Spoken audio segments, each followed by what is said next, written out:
روزے میں خصوصی طور پر اس کو بچائیں. کان سے بری چیزیں یا فحاشی والے یہ سارے گانے وانے جو آتے ہیں، جو سنتے رہتے ہیں لوگ، یہ میوزک، یہ ساری چیزیں جو ہیں سختی سے اس سے زبان کا استعمال، کسی کو روزے میں ڈانٹ دینا، بلکہ حدیث یہ آئی ہے کہ اگر کوئی تمہیں روزے کے اس میں گالی دے دے یا مار دے تو اس سے کہو انی صائم، میں روزے سے ہوں اس لیے میں کچھ نہیں کر سکتا. یہ حدیث میں آتا ہے کہ میں روزے سے ہوں، میں نہیں کر سکتا. یعنی جب ہم روزہ رکھتے ہیں تو اس کا ہر وقت خیال ہے، ورنہ روزے کے اثرات نہیں ہوں گے. اللہ کے نبی صلی اللہ علیہ وسلم فرماتے ہیں کہ کم من صائمن، بہت سے ایسے روزے دار ہیں جن کو بھوک اور پیاس کے علاوہ روزے سے کچھ نہیں ملتا، صرف بھوکے پیاسے رہتے ہیں. وجہ اس کی یہی ہے کہ ہم نے بھوکے پیاسے تو ہم رہ لیا، لیکن دھوکہ دھڑی ویسے ہی کر رہے ہیں، ملاوٹ ویسے ہی کر رہے ہیں، جھوٹ ویسے ہی بول رہے ہیں، بری بدنگاہی ویسے ہی کر رہے ہیں، کسی بھی ایکٹیویٹی میں کوئی فرق نہیں آ رہی ہے. تو جان لیں کہ ان کو بھوک اور پیاس کے علاوہ کچھ نہیں ملتا. تو روزے سے مراد صرف یہ نہیں ہوتا ہے کہ ہم یہ 3 چیز تو ایسی ہے جس سے روزہ فاسد ہی ہو جائے گا، باقی چیزیں ایسی ہیں روزہ فاسد تو نہیں ہوگا لیکن روزہ کمزور ہو جائے گا، بہت ویکنس ہو جائے گی، آپ روزے کو کمزور کر رہے ہیں. اس لیے روزے میں کوشش یہی کرنا چاہیے کہ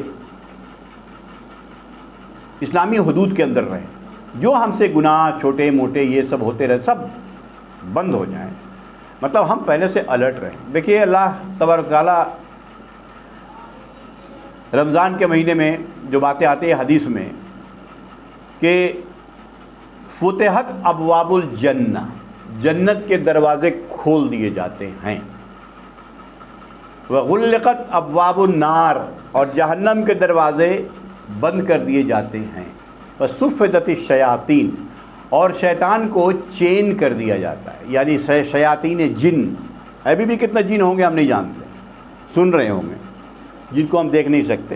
یہ لوگوں کے اندر وسوسے ڈالتے ہیں، جیسے ہم انسان لگائی بجھائی کرتا ہے، میرے خلاف آپ کو بھڑکائے گا، آپ کے خلاف مجھ کو بھڑکائے گا، ویسے ہی یہ کرتے ہیں. ان کو چین کر دیا جاتا ہے. یعنی اللہ تعالیٰ یہ انوائرمنٹ اتنا الیبوریٹ ارینجمنٹ کر رہا ہے ہمارے لیے، اور نیکیوں کا جو ریوارڈ ہے وہ بڑھا دیا جاتا ہے. تو جب اتنا ارینجمنٹ اللہ تبارک تعالیٰ کر رہا ہے تو ہمیں بھی چاہیے کہ ہم اس کے لیے تیاری کریں. کوئی ہمیں ولیمہ کی دعوت دیتا ہے، بیچارہ اتنا ارینجمنٹ کرتا ہے، تو ہم بھی سوچتے ذرا سوٹ بوٹ بڑھیا سے عطر وطر لگا کے جائے، اس کے لیے اس کے حساب سے اس کے شایان شان ہو جائے. رمضان آ رہا ہے، اس کے لیے پہلے سے تیاری کرنی ضروری ہے. اگر ہم اس کی تیاری پہلے سے نہیں کریں گے تو جو روزے کا مقصد ہے وہ پھر پورا نہیں ہو پائے گا. پہلے سے تیاری کرنا بہت ضروری ہے. وہ تیاری کیا ہے؟ یہ عبادت کا مہینہ ہے، اس سال میں 1 مہینہ کہا گیا، اس کو اپنے کو فارغ کر لو. تو جتنا میکسیمم ٹائم ہم عبادت کے لیے فارغ کر سکتے ہیں اتنا کر لینا چاہیے. جیسے اب چونکہ لوگ الگ الگ ہیں، اب کوئی نوکری کر رہا ہے، ظاہر سی بات ہوتی ہے 1 مہینہ کی چھٹی نہیں ملے گی، ٹھیک ہے جی کوئی بات نہیں ہے، 1 ہفتے کی مل جائے گی، لاسٹ میں مل سکتی ہے تو لے لو. میں یہ کہہ رہا ہوں کوئی بڑا نقصان نہیں ہوگا بزنس سے تھوڑا الگ ہونے سے، الگ ہو جاؤ. یہ مہینہ عبادت کا ہے، یہ جان لینا چاہیے. یہ نہیں کہا گیا کہ تم ایسا کرو ہی، ضروری نہیں کہا گیا، لیکن روزے کے اتنی ترغیب دی گئی ہے کہ اپنے کو اس کے لیے بالکل فارغ کر لو. اس مہینے میں ہمیں عبادت ہی عبادت کرنی ہے. ایک تو یہ ہم ارینجمنٹ کر سکتے ہیں. دوسرا ارینجمنٹ یہ ہوتی ہے کر سکتے ہیں کہ جو پرچیزنگ وغیرہ کے لیے ہم نکلتے ہیں پہلے سے لا کے رکھیں. ہم اپنے گھر میں ذاتی طور پر آج سے نہیں بس بہت زمانے سے کرتے ہیں، الاؤڈ ہی نہیں. کوئی ٹور وور اگر ضروری نہیں ہے جانے سے پرہیز کریں. یوں ہی جانے سے اگر کوئی ضروری ہوا تو جائیے، منع نہیں کیا گیا ہے. لیکن میں یہ کہہ رہا ہوں کہ یہ اگر عبادت کرنی ہے تو ان سب چیزوں کو جتنا ممکن ہو بچا جائے، اور وقت جتنا سے زیادہ فارغ کیا جائے. اس لیے کہ اگر ایسا نہیں کریں گے تو ہم عبادت پھر اچھی طریقے سے نہیں کر پائیں گے۔ اللہ تعالیٰ اتنا انتظام کر رہا ہے میرے لیے، جنت کے دروازے کھول رہا ہے، جہنم بند کر رہا ہے، شیطان کو چین کر رہا ہے، اپنی رحمت کی بارش کر رہا ہے۔ آ جاؤ، پورا انوائرمنٹ، ایٹماسفیئر ہی بدل جاتا ہے رمضان میں، تو ہمیں اس کو رسپونڈ کرنا چاہیے کہ ٹھیک ہے، ہم کو بھی اسی طریقے سے رہنا ہے۔ یہ احترام ہے اللہ تبارک تعالیٰ کے ان الفاظ کا جو ہمیں کرنا چاہیے۔ کیا ہم کرتے ہیں یہ ہم بعد میں بتائیں گے، جو ہمیں کرنا چاہیے وہ میں نے بتا دیا۔ یہ ہے سیام، اس کے معنی اصل ہوتے ہیں رک جانے کے، روزے سیم سامہ یسوم، رک جانا ہر ان چیزوں سے۔ اب ایک بات تو یہ ہے کہ یہ فرض ہے ہمارے اوپر، کوئی چھوڑ نہیں سکتا اس کو، الا یہ مانے عاقل ہونا چاہیے، بالغ ہونا چاہیے۔ عاقل کا مطلب ہوتا ہے کوئی پاگل مجنون نہیں ہو، بالغ ہونا چاہیے، مرد ہو یا عورت ہو، اور صحت مند ہونا چاہیے، اس سب پر روزہ فرض، روزہ چھوڑ نہیں سکتے، اور مقیم ہونا چاہیے، یہ بھی کہہ لیجئے، مسافر کے لیے آ رہی ہے بات آگے۔ تو ان پر روزہ فرض ہے، یہ کسی بھی صورت میں چھوڑ نہیں سکتے، اگر چھوڑیں گے تو بڑا گناہ ہے۔ جیسا کہ ہم نے کہا کہ ہم کیا کرتے ہیں یہ ہم بعد میں بتائیں گے، جب آخر میں آئیں گے تب انشاءاللہ اس کو بتائیں گے ہم، اگر بھول گئے تو یاد دلا دیجیے گا۔ دوسری بات اس میں بتائی گئی ہے، دوسری بات یہ بتائی گئی ہے کہ کما کتب علی الذین من قبلکم، یہی ایسا ہی روزہ جیسا کہ تم سے پہلے کی امتوں پہ فرض کیا گیا، یعنی اللہ کی جو ہے ایک سنت مستمرہ ہے، مطلب ایک جاری ہے سنت جو چلی آ رہی ہے۔ یہودیوں کے اندر بھی تھا، بلکہ ہم سے زیادہ سخت تھا، افطار کرنے کے بعد اگر نیند آ گئی تو روزہ شروع، ان کے یہاں ایسا ہوتا، اور بھی تھا جو بھی ہے۔ یہ روزہ ضروری ہے، آگے بتا رہے کس لیے۔ تیسری بات جو اس میں نے کہا تین بات ہے، اس کی تفصیل میں چھوڑ رہا ہوں کہ ان امتوں میں کیسے کیسے، ہمارے یہاں دیکھیے غیر مسلموں میں بھی برت ہوتا ہے، کسی نہ کسی، اب ان کو توڑ کے ان کے پنڈت جو کر دیں کہ بھائی وہ کھا لو، اور خالی اناج مت کھاؤ اور پھل کھا لو تو دودھ پی لو، یہ خواہ مخواہ کی باتیں ہیں، روزے کا پھر مکتبی معاملہ ہی ختم ہو گیا۔ تیسری چیز یہ ہے کہ اس کی غرض، مین پرپس کیا ہے، لعلکم تتقون، تاکہ تمہارے اندر وہ صفت پیدا ہو جائے جس کو تقویٰ کہتے ہیں۔ یہ صفت اگر پیدا نہیں ہے، یاد رکھیے گا کہ باقی 11 مہینے ہم صحیح طریقے سے اسلام پر چل نہیں سکتے، یہ دھیان رہے۔ یہ اللہ نے اس کو اسی لیے کمپلسری کیا، یہ کمپلسری ٹریننگ ہے، کر کے اس سے نکلیے۔ اس کو ہم نے ایسے لکھا ہے، میری کوئی آرٹیکل آنے والی ہے، انشاءاللہ کل آئے گی تو بھیج دوں گا، اس کے اوپر جو انگریزی پڑھتے ہیں وہ پڑھ لیں گے۔ تو یہ ایک ہائی وولٹیج پاور جنریٹر ہے، اپنے کو ریچارج کر لیجئے جتنا ٹو دا فل، تاکہ آئندہ 11 مہینے اگر فلی چارج نہیں ہوا تو بار بار ٹرپنگ ہوگی، جس سے ایمان کے ڈیمیج ہونے کا پورا چانسز ہے۔ یہی ہوگا، ہم چاہتے ہوئے نماز نہیں پڑھیں گے، ہمارے تساہلی آئے گی، کاہلی آ جائے گی، ارے ٹھیک ہے پڑھ لیں گے، یہ سب چیزیں پیدا ہونی شروع ہو جائے گی۔ یہ صرف یہ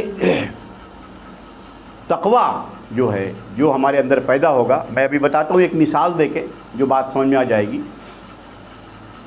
تو ہم اس لائق ہوں گے کہ اللہ کی بات بتائی جائے تو ہم فوراً راغب ہوں گے اس کی طرف، کہیں کہ نہیں یہی تو کرنا ہے مجھے۔ یہ بہت بڑی بات ہے نا، اللہ کی بات آئے اور مجھے اچھی نہ لگے۔ ایک ہے اللہ کی بات آئے اور ہم ڈر گئے، میرے اندر وہ چیز پیدا ہے جو اس بات کو اندر لے لے، جو چیز لے لے گی اندر، اسی کا نام ہے تقویٰ۔ اس کو میں ایسے بیان کرتا ہوں، یہ سمجھ لیجئے کہ انسان کی جو تخلیق ہے یہ دو چیز ہے، ایک تو یہ باڈی ہے، مٹیریل باڈی ہماری جس کو ہم دیکھ رہے ہیں، اور ایک ہمارا روحانی وجود ہوتا ہے، اسپریچول، معنوی وجود جس کو کہتے ہیں۔ وہ معنوی وجود نکل گیا تو یہ باڈی ختم ہو جاتی ہے، دیکھتے ہیں مر جاتا ہے انسان، یہ باڈی سڑ گل کے کام ختم۔ اس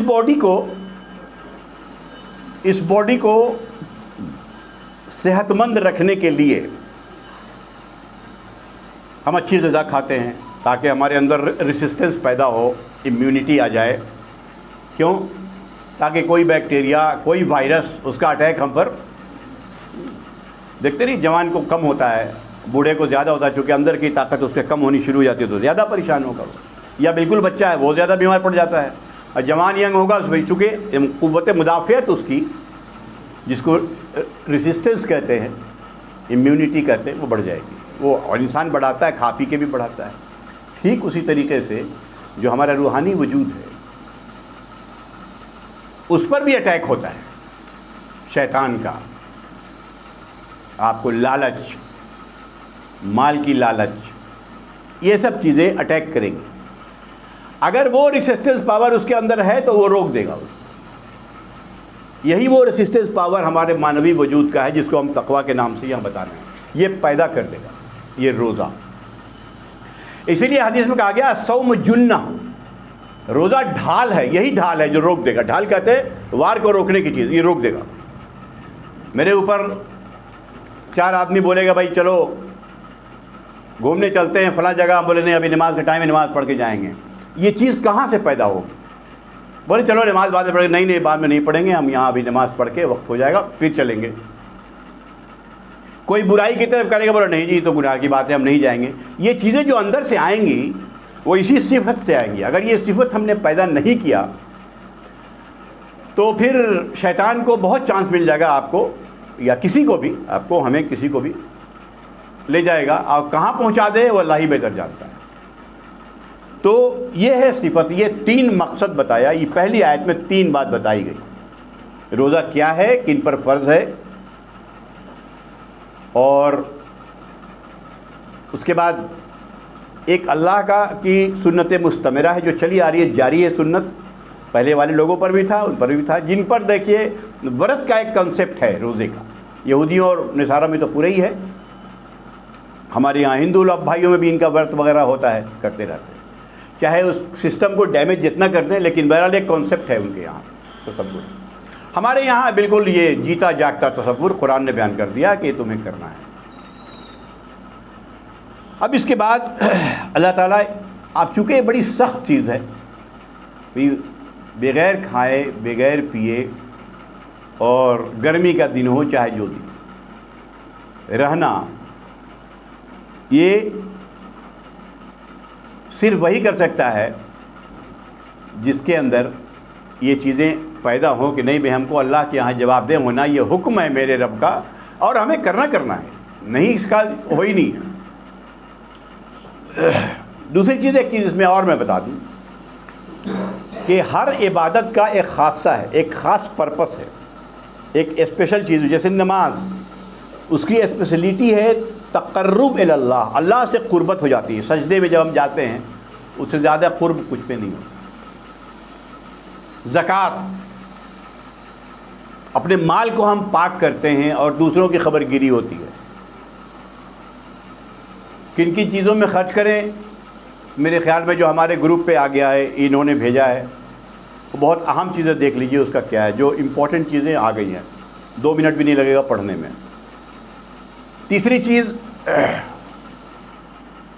حج، جو اس کی اسپیشلٹی ہے کہ ایک ہی جگہ ہونا ہے. اب پورے دنیا کے لوگ ایک جگہ جمع ہوتے ہیں کہ ایک امت، یہ ایک ہی امت ہے.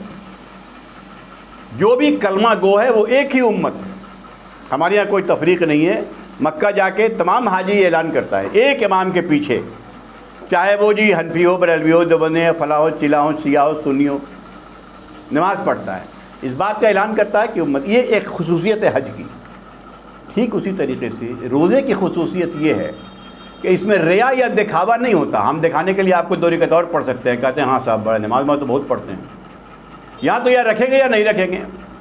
گھر سے بھر پیٹ کھا کے منہ سوچ کے بڑھیا سے چلیں گے آپ کے سامنے تو اللہ تو دیکھ رہا ہے، وہ جان رہا ہے. ہم تو روزے تو ہے نہیں دنیا میں، اس لیے ریا نہیں ہو سکتا. یہ اتنی، اس لیے اللہ نے اس سلسلے میں اللہ کے نبی صلی اللہ علیہ وسلم نے کہا کہ الصوم لی وانا اجزی بہ، یہ روزہ ہمارے لیے ہے. بھائی ساری عبادت اللہ کے لیے ہے.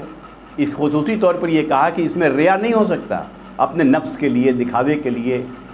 زکوٰۃ دے اپنی سخاوت ظاہر کرنے کے لیے، حج کرنے جائے 5 اسٹار میں ٹھہر کے اپنا پیسہ دکھانے کے لیے، ایسا نہیں ہے۔ الصوم لی، روزہ صرف میرے لیے ہے۔ یہی ہے کہ چونکہ ریا نہیں ہے، یا تو رکھے گا یا نہیں رکھے گا۔ اس کے بعد کہا انا اجزی بہی، اور اس کا بدلہ میں ہی دوں گا۔ اسی کو اس کی قرأت میں تھوڑا اختلاف ہے، کہیں اجزی بہی کہیں اجزا بہی کچھ کہتے ہیں۔ معنی ذرا دیکھیے گا، انا اجزی بہی اس کا بدلہ میں ہی دوں گا، انا اجزا بہی اس کا بدلہ میں خود ہوں۔ وہ اللہ نے اس کو پسند کر لیا۔ یہ ہے روزے کی اصل غایت، پرپس، یہ جو بتا رہا کہ ان پر فرض ہے اور اس سے ہمیں کیا فائدے ہوں گے، اور اگر نہیں کریں گے تو کیا نقصانات ہیں اس کے۔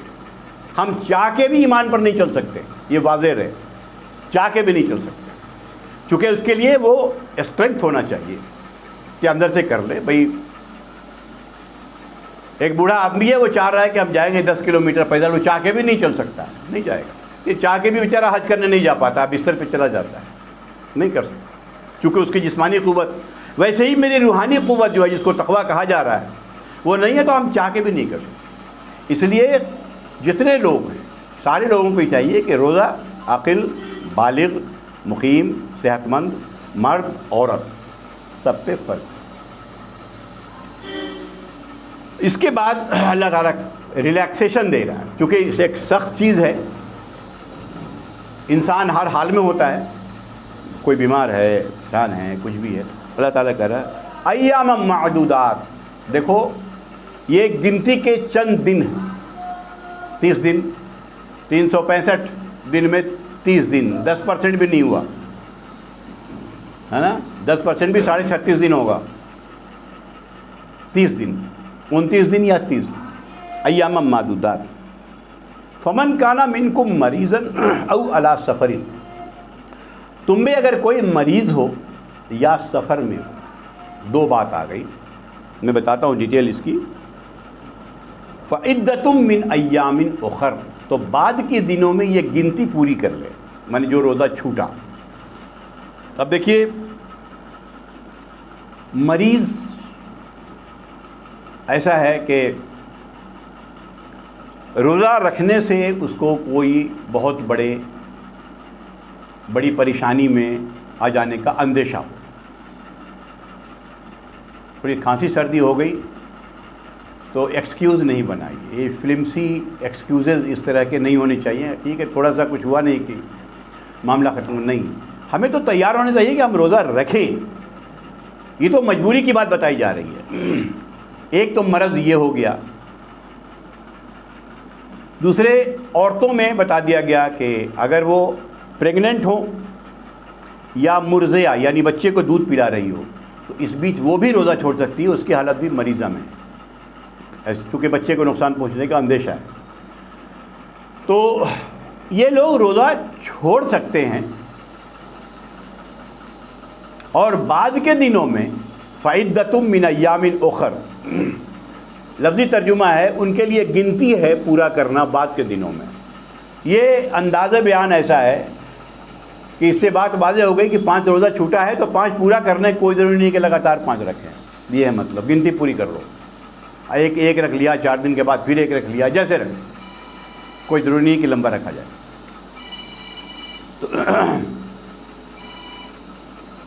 وَعَلَى الَّذِينَ يُطِيقُونَهُ، اور کچھ لوگ ایسے ہیں، اتنے بوڑھے ہیں جو بہت مشکل سے روزہ رکھ سکتے ہیں۔ اس آیت میں تھوڑا بہت اختلافات ہیں، کچھ منسوخ اس کو مانتے ہیں، لیکن بہرحال اس کے معنی یہ نہیں ہے، جو میں سمجھ رہا ہوں یہ بہت سارے علماء کی رائے یہی ہے۔ بہت زیادہ کمزور ہو، 80 سال 90 سال کے کوئی بوڑھے ہیں، بیڈ پر ہیں، رکھنے لائق نہیں ہے، شوگر اتنا ہائی ہے ان کا وہ چھوڑ نہیں سکتے کھانا، وہ تو فینٹ کر جائیں گے وغیرہ، تو ان کے لیے یہ ہے کہ مسکین کا، ایک مسکین کو ایک روزہ کے بدلے 2 ٹائم کا کھانا کھلاتے ہیں، یا اس کا پیسہ ایوریج جوڑ کے دے دیں ایک روزے کے بدلے۔ فمن تطوع خیرا، اس سے زیادہ کوئی کرنا چاہے بہتر، فہو خیر لکم، یہ تمہارے لیے بہتر ہے۔ 2 ٹائم کا روزہ کیا اور کچھ دے دو، وہ تو الگ چیز ہے، 2 ٹائم کا کھانے کے بارے میں بتا دیں منیمم، باقی جتنا دے دے اور اچھی بات۔ لیکن ساتھ میں یہ بتا دیا، یہ تو ریلیکسیشن ہے جو دیا. وَأَن تَصُومُوا خَيْرٌ لَكُمْ، لیکن اگر تم روزہ رکھو تو یہی بہتر ہے تمہارے لیے. اگر ذرا بھی چانس ہے کہ ہم روزہ رکھ سکتے ہیں، میرے لیے یہی بہتر ہے بھائی روزہ رکھیں. اب پہلے سے جیسے میری بیماری ہے، ہم نے پہلے سوچ جائے ہم رکھنے کے لائق نہیں ہوں گے، بھائی ایک آدھ دو رکھ کے تو دیکھ لو، اگر چل گیا تو چل گیا، نہیں تو چھوڑنا تو ہے ہی ہے. اس میں کیا دقت آ رہی ہے؟ ایک دو رکھ کے ٹیسٹ کر لیتے ہیں کہ بھائی زیادہ اثر تو نہیں پڑ رہا ہے، نہیں پڑ رہا تو رکھتے جائیے، پڑ رہا ہے تو چھوڑ دیجیے. نہیں ہم تو پہلے تیار رہتے ہیں کہ ہم تو شوگر کے مریض ہیں، ہمیں تو رکھنا ہی نہیں روزہ معاملہ، اور پھر ہم اس سے فری ہو گئے. تو رمضان کے سارے برکات سب ختم ہو جاتے ہیں جس مقصد کے لیے روزہ آیا ہے. وَأَن تَصُومُوا خَيْرٌ لَكُمْ، تو اگر تم روزہ رکھو تو یہی تمہارے لیے بہتر ہے. ان کنتم تعلمون، اگر تمہارے پاس علم ہے. یاد رکھیے گا کہ رمضان کے روزے کے جو اثرات ہیں وہ بعد کے روزے تو پورے ہو جائیں گے لیکن وہ اثرات نہیں ہوں گے. ٹھیک ہے، روزے پورے کر لیجیے. اس لیے کہا کہ اگر تم جانو تو روزہ رکھو. جو اثر یہ کرے گا، یا اس سیزن میں جو ایک چیز کا سیزن ہوتا ہے، ایک پھل کا سیزن ہوتا ہے، ہر چیز کا ایک سیزن ہوتا ہے، یہ سیزن ہے. اس میں نہیں کرنے پر آپ کچھ بھی کر لیجئے، وہ پہلے وہ والی بات، سیزن والی بات نہیں آئے گی.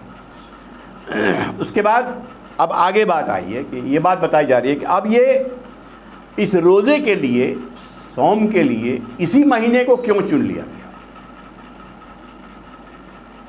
تو اللہ تعالیٰ کہتا ہے شہر رمضان الذی انزل فیہ القرآن، یہ رمضان کا مہینہ ہے جس میں قرآن نازل کیا گیا ہے. اس مہینے کو چنا اسی لیے گیا ہے. کس مقصد کیا ہے اس کا؟ کہ تقوی پیدا ہو. قرآن کھولیے، سورہ بقرہ شروع کیجئے. ذالک الکتاب لا ریب فیہ ھدی للمتقین، یہ کتاب ہدایت ہی ان لوگوں کے لیے ہے جن کے اندر تقوی ہے. اللہ تعالیٰ کہہ رہا ہے یہاں ہم تقوی پیدا کرنا چاہتے ہیں، اس لیے کہ اس مہینے میں یہ کتاب نازل ہوئی ہے. اس کتاب پر عمل کرنے کے لیے تقوی پیدا کر لو. پیدا کرنے کے لیے ہمارے لیے اللہ نے ایک ایٹماسفیئر کریٹ کیا ہے. قرآن کیا ہے؟ اس کی 3 باتیں بیان کی گئی.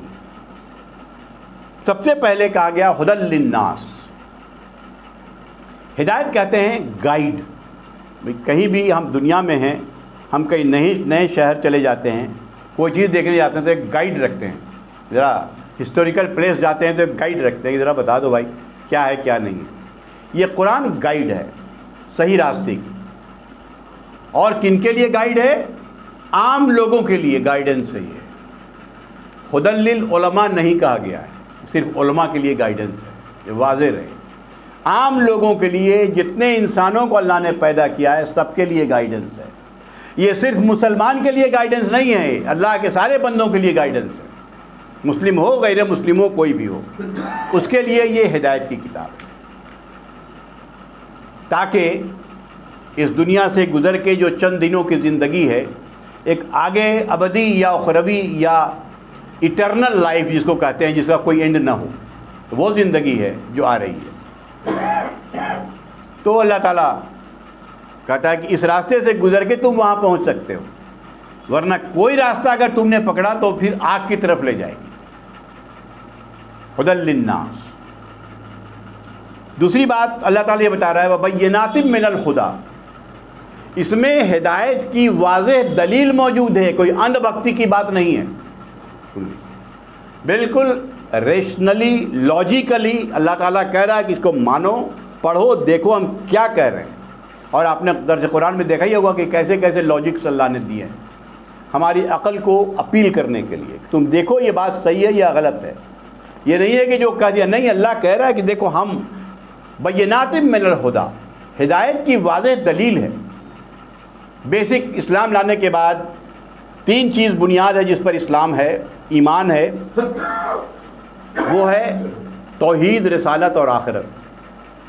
ہم لوگ پڑھتے رہتے ہیں توحید کے دلائل، 1 2 نہیں آئے ہیں آپ کے سامنے، جو لوگ درس میں آتے رہتے ہیں سنتے رہتے ہیں. ایسے ایسے دلائل اللہ نے دیے. رسالت، نبی کریم صلی اللہ علیہ وسلم کی رسالت پر ایسے ایسے دلائل دیے کہ ہم نے رسول بھیجا ہے. آخرت جب پرسش ہوگی ہمارے سارے اعمال کی، اس پر ایسے ایسے دلائل دیے جو ہم جھٹلا نہیں سکتے، سوائے اس کے کہ ہم جھٹلانے ہی کے لیے بیٹھے ہوئے ہوں، ایک الگ بات. تو اللہ نے کہا یہ بینات من الہدیٰ، ہدایت کی واضح دلیل ہے اس کتاب میں، اور ایسی دلیلیں جو لوگوں کے لیے ہے، کوئی فلسفیانہ دلیل نہیں ہے کہ کوئی فلاسفر سمجھ سکے، عام انسان سمجھ لے گا۔ والفرقان، فرقان کہتے ہیں کسوٹی کو، جس پر سونار جو ہے سونے کو دیکھتا ہے کھرا ہے یا کھوٹا ہے۔ یہ قرآن جو ہے کسوٹی ہے، اس کے اوپر کون سی چیز معروف ہے، کون سی چیز منکر ہے، یا کون سی چیز اچھی ہے، کون سی چیز بری ہے، یہ صرف قرآن بتائے گا۔ یعنی دوسرے لفظوں میں یہ قرآن نے کہہ دیا کہ اگر انسان اپنے حساب سے کرنے لگا تو دیکھ ہی رہے کورٹ میں کیا کیا چیزیں پاس ہوتی ہیں، زیادہ کچھ بولنے کی ضرورت نہیں ہے۔ جن اعمال کو اور عمل کو قانون بنا کے پاس کیا جا رہا ہے، ججمنٹ دیا جا رہا ہے پوری دنیا میں، آپ دیکھتے ہی ہیں، اس کی ضرورت نہیں ہے۔ انسان جب اللہ کے گائیڈنس چھوڑ کے اپنے دماغ کو گائیڈ بنائے گا تو شیطان اس کو کڈنیپ کر لے گا، اغوا کر لے گا، اور اس کے بعد ایسی چیزیں کروائے گا کہ کیا کہا جاتا ہے کہ وہ تاریکی پر تاریکی ہے، ظلمات جو سورہ نور میں ہے، بعضھا فوق بعض، تاریکی پر تاریکی، اس کو کچھ نظر نہیں آ رہا ہے راستہ کدھر ہے، چاہے وہ جج بن کے بیٹھے، چاہے وہ دنیا کا کوئی فلاسفر ہو، یہ سب باتیں اگر کر رہا ہے تو اس لیے قرآن نے واضح کر دیا کیا صحیح کیا غلط، اس کے لیے کسوٹی صرف قرآن ہے، یہی بتائے گا کہ کیا غلط ہے اور کیا صحیح ہے، ورنہ انسان کی عقل تو بدلتی بھی رہتی ہے، بھٹکتی بھی رہتی ہے، جیسے چاہے کر لے۔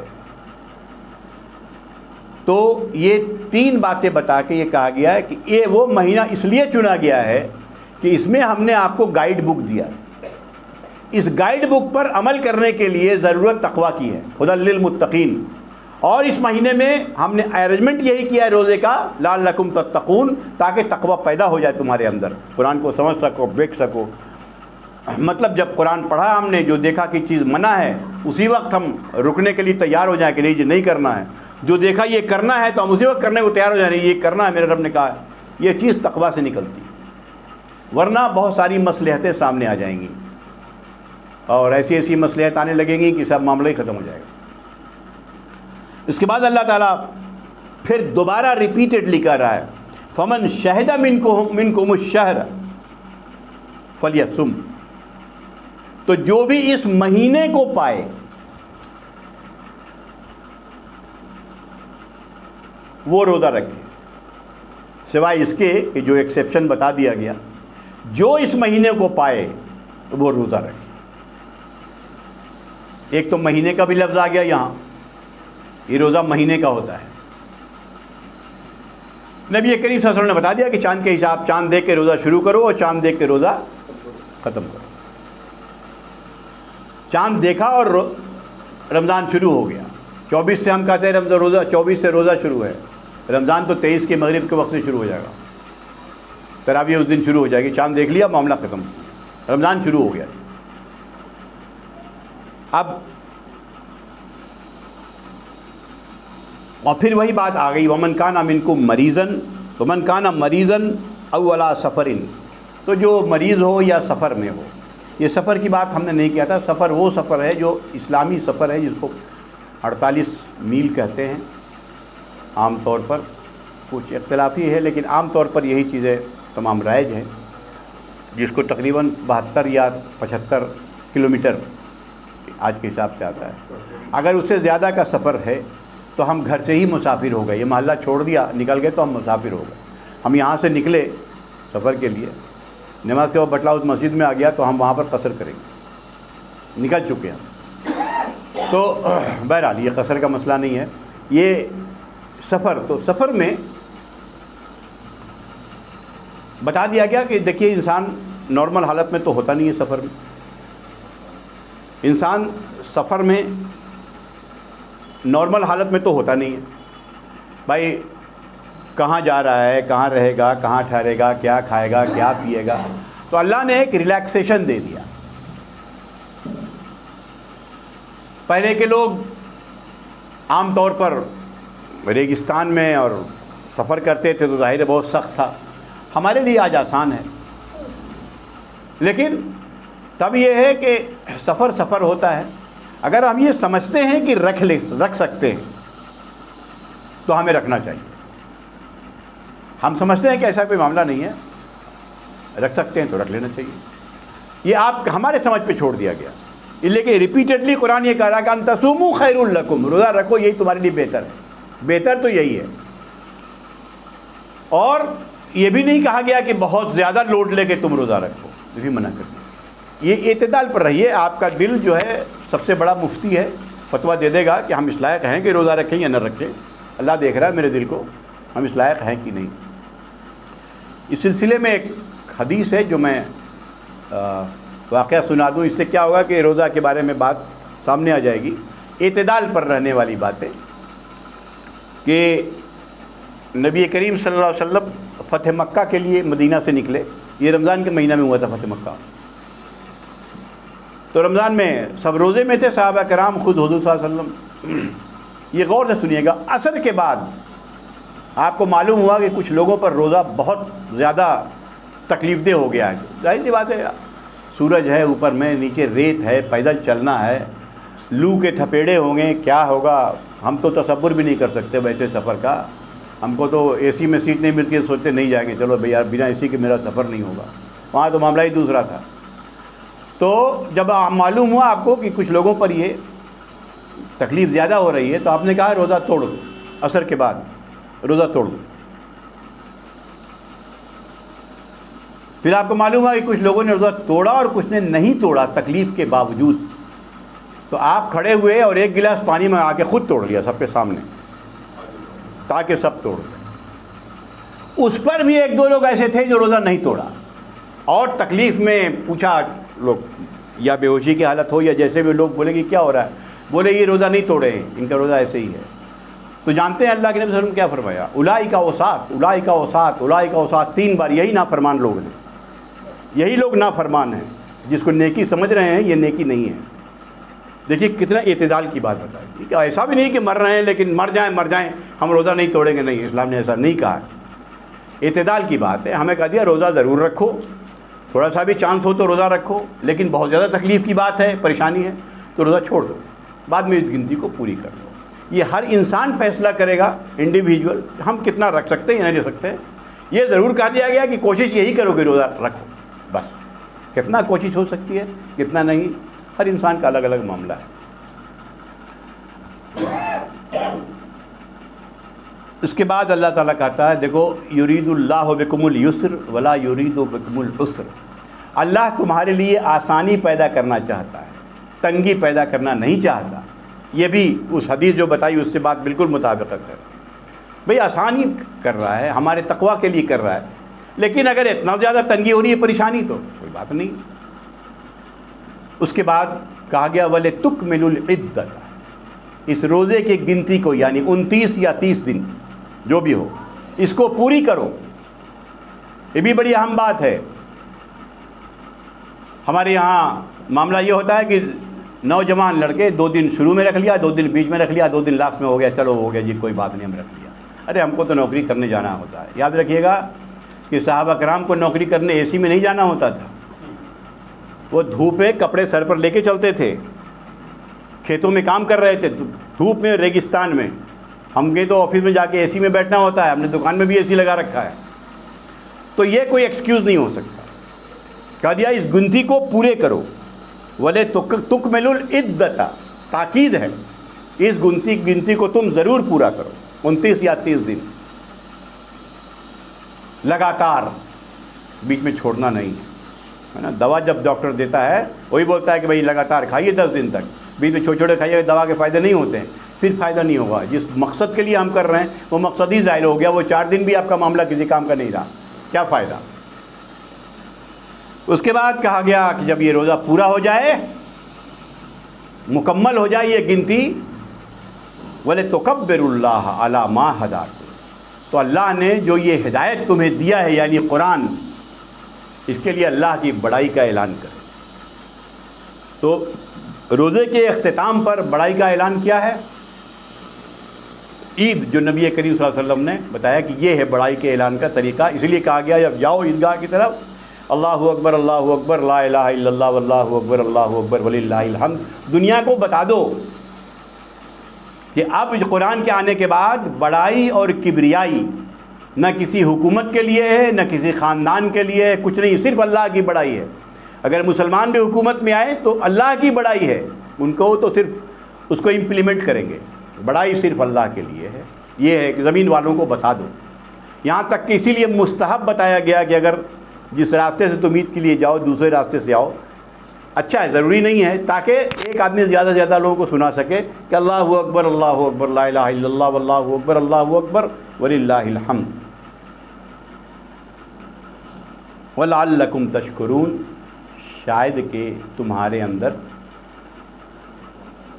شکر کا مادہ پیدا، تم شکر کرو اللہ کا کہ یہ قرآن بھیج دیا، اس قرآن کو سمجھنے کے لیے جو چیزیں ضروری ہیں اس کے لیے ہم نے اس ماہ کو بھیج دیا، اس ماہ میں وہ تقویٰ ہمارے اندر پیدا ہو جائے، اس کے لیے ہمیں بتا دیا کیا طریقہ ہے پیدا ہونے کا، جسم کے سارے معاملات ایسے ہو جائیں۔ یہاں پر میں بات ختم کر دے رہا ہوں، ایک آیت اور تھی لیکن وقت زیادہ ہو گیا چونکہ کچھ بات اور کرنی ہے۔ اس کے بعد دعا کے لیے بیچ میں دعا کی بات آئی ہے، رمضان کا مسئلہ چل رہا ہے، بیچ میں دعا کے سلسلے میں آئی ہے، جس پر ہم انشاءاللہ اگلے سیشن میں اس دعا پر گفتگو کریں گے، بتائیں گے بھی ہماری لاپرواہیاں کیا ہوتی ہیں، جو ہم نے کہا تھا بعد میں بتائیں گے کہ ہم جو ہے، یہ اس لیے بتا رہا ہوں میں کہ ان چیزوں سے بچنا چاہیے، جو ہم دیکھتے ہیں آبزرو کر رہے ہیں اس کو دیکھ کے۔ لاپرواہیاں، سب سے پہلی لاپرواہی یہ ہے کہ ہم اس کو کھانے کا مہینہ، پکوان کا مہینہ بنا لیتے ہیں، ہاں، کہ اتنی چیزیں گھر میں بنے کہ افطار کے وقت میرا ڈائننگ ٹیبل اتنا سجا رہے، اور عورتیں دن بھر ان کو لگا دیا کچن میں، ان کے لیے بھی یہ روزے کا اور صوم کا مہینہ ہے، یہ واضح رہے، ان کے لیے بھی یہ صوم کا مہینہ ہے، روزے کا مہینہ ہے، ان کو بھی میکسیمم وقت دیا جائے کہ وہ عبادت کریں اللہ کی۔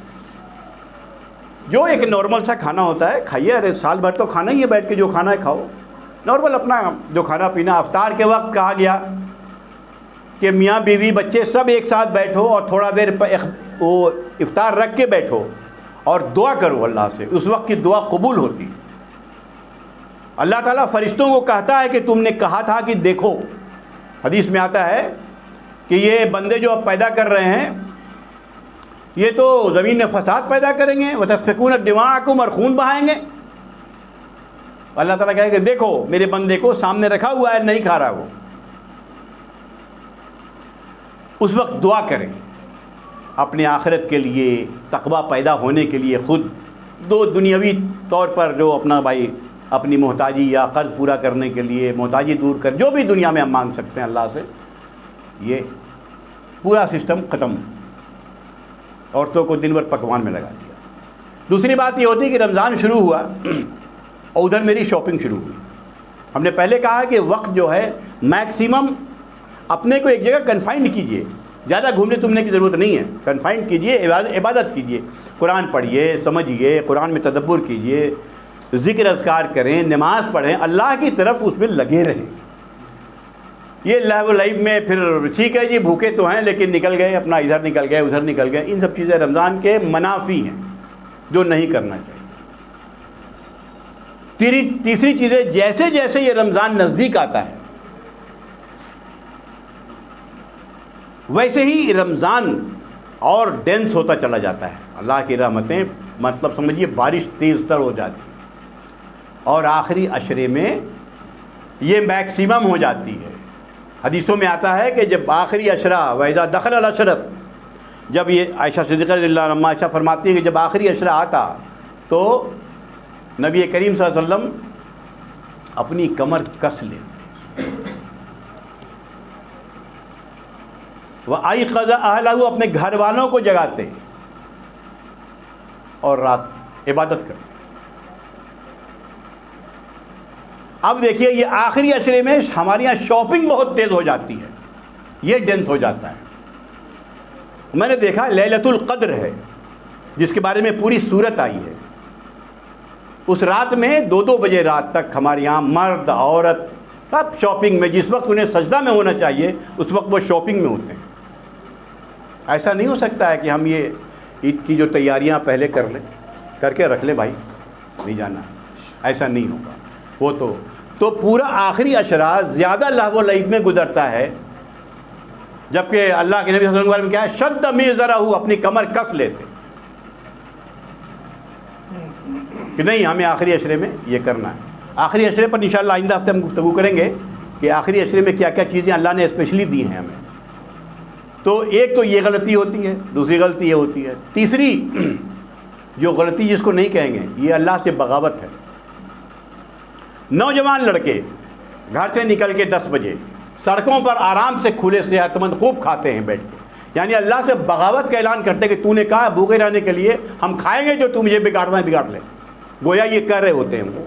جب جاتے ہوئے دیکھتے ہیں اس وقت 11-10 بجے باضابطہ بریانی بن رہی ہے، لوگ کھڑے ہوئے ہیں، لگے ہوئے ہیں، کھا رہے ہیں، پی رہے ہیں، نوجوان۔ یہ چیزیں ایسی ہیں جو دراصل یہ اللہ سے بغاوت کا اعلان ہے۔ ہم کیا کر رہے ہیں بھائی؟ ارے کچھ شرم بھی ہونا چاہیے، نہیں بھی رکھنا ہے تو گھر میں رہو یار، سڑک پر مت کھاؤ، کم سے کم جو کرنا ہے کرو، اللہ سمجھے گا تم سے۔ یہاں تو کھلم کھلا، مطلب ایک طرح سے ہم چیلنج کر رہے ہیں کہ ہم کھائیں گے کھلم کھلا، تم کو جو بگاڑنا بگاڑ دو، گویا یہ کہہ رہا ہوتا ہے۔ یعنی یہ سب ہماری جو ہیں بدعنوانیاں ہیں جس سے رمضان کا سارا معاملہ ختم ہو جاتا ہے، سارا معاملہ ختم ہو جاتا ہے۔ کہیں افطار پارٹی میں کہا گیا کہ بھائی روزہ دار کو افطار کراؤ، لیکن وہ پارٹی افطار والی نہیں ہوتی ہے۔ ذرا پارٹی کو دیکھ لیجیے گا کیسی کیسی پارٹیاں ہوتی ہیں، وہ سب لہو و لعب۔ ارے بھائی افطار کر رہے ہیں کہ آپ روزہ آ جاؤ بھائی میرے ساتھ افطار ہے، جو ہے سو بیٹھے ساتھ میں بیٹھ گئے، پانی پی لیا، کھجور کھا لیا، جو تھوڑا ہو گیا بات ختم، افطار کرا دیا۔ نہیں، ہمارے یہاں تو وہ جب تک کہ 200-400 چکن نہیں کٹے فلاں چیلا، مطلب ایک کھانے کا مہینہ اس کو بنا لیا، بالکل ایک دوسرے رنگ پہ ہم لے جا رہے ہیں۔ یہ تراویح جو ہم کرتے ہیں، ارے یہ ایک نفل نماز ہے جو کہا گیا ہے کہ پڑھو، اللہ کے آگے سربہ سجود ہو، تو ہم تو 8 اور 20 میں لڑ گئے، کسی طریقے سے 3 دن میں حافظ کو پورا کر لیا، اب تراویح سے چھٹکارا پا گیا۔ ارے پورے مہینے کرنا ہے بھائی، یہ شیطان ہے، 8 پڑھے کہ 20 پڑھے تو فلاں کے پیچھے نہیں پڑھے فلاں۔ ارے بھائی یہ رات کی عبادت ہے، نفل عبادت ہے، کہا گیا کہ اس مہینے میں رات کے، یہ صحابہ کرام جب یہ پڑھا کرتے تھے جن کا ریفرنس لوگ دیتے ہیں، یاد رکھیے گا، میں صرف اتنا بتا دوں، حدیثوں میں آتا ہے کہ تراویح پڑھتے پڑھتے روتے تھے اپنا، اور ان کو محسوس یہ ہونے لگتا تھا کہ اب فجر کا وقت شروع ہو گیا تب ختم ہو جائے۔ یہ ہماری طرح نہیں ہے کہ ایک ریگولر پڑھا تب بھی 1-1.5 گھنٹے میں ختم کر دیا، ورنہ 3 دن کی حافظ کو بلایا، 10-10 پارہ کھینچ دیا، نہ کوئی جانا نہ کوئی، ایک ایکسرسائز ہے جو کر کے نکل گیا، سوچا کہ ہم نے بہت بڑا کام کر دیا۔ یاد رکھیے گا کہ یہ چیزیں سب چیزیں بالکل ایک دوسرے رخ پہ جا رہی ہیں۔ وہاں کہاں اللہ کی عبادت ہے وہ کہ اللہ کے سامنے آدمی روئے، گڑ گڑائے، معافی مانگے اپنے گناہوں کی، اللہ تقویٰ پیدا کر دے، پورے یہ ایسا مہینہ ہے اس میں کمائے، یہ حالت ہوتی ہے۔ یہاں پر میں بات ختم کروں گا، وقت بھی ہو گیا زیادہ۔ اللہ تبارک تعالیٰ سے دعا ہے کہ اللہ تعالیٰ ہم سب کو اس پر عمل کی توفیق عطا فرمائے، اس ماہ مبارک کو ویسے ہی ہم لوگ ویلکم کریں، استقبال کریں جیسا جو اس کے شایان شان ہے۔ ربنا تقبل منا انک انت السمیع العلیم۔